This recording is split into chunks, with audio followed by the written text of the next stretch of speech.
What Islam teaches about wives. Part 2. Surah 4 verse 34 says, "But those wives from whom you fear arrogance, advise them, forsake them in bed, and strike them.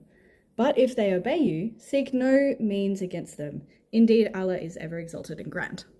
So this verse starts by explaining what an obedient wife does, and then Muhammad explains how to deal with a disobedient one, and the steps a husband should take.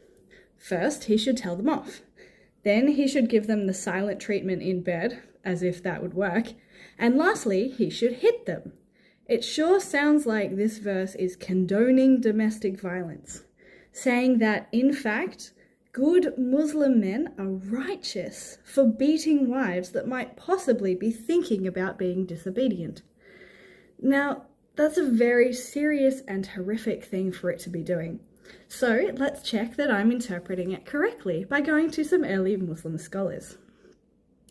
Now, I know a lot of modern scholars like to add the word lightly, but it's just not in the text, and its addition doesn't even make sense. This is supposed to be the final step of discipline, and lightly hitting her with a toothbrush is not an escalation of the previous steps. Others like to say not severely or don't leave a mark. And I get this because we have been disciplining children in this way for ages. But physical discipline is not appropriate in adult relationships, and it still constitutes abuse.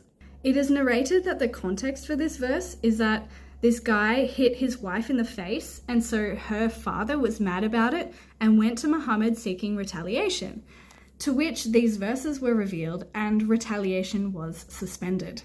This was a source I could find for it, so if you've got another one, I'd love to hear it. Another instance of seeing the real-world result of this verse is narrated in Sahih Muslim, where 3 of Muhammad's wives get hit and he thinks it's funny.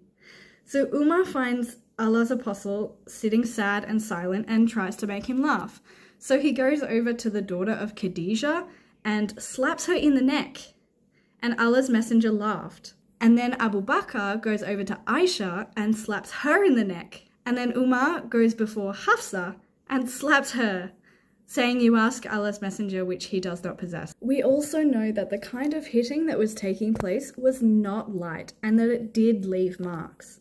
As Aisha narrates in Sahih al-Bukhari 5825, a lady came in wearing a green veil and complained to Aisha of her husband and shown her a green spot on her skin caused by the beating. And Aisha went to Muhammad and said, "I have not seen any woman suffering as much as the believing women. Look, her skin is greener than her clothes." Islam does not respect women. Come to Jesus alone.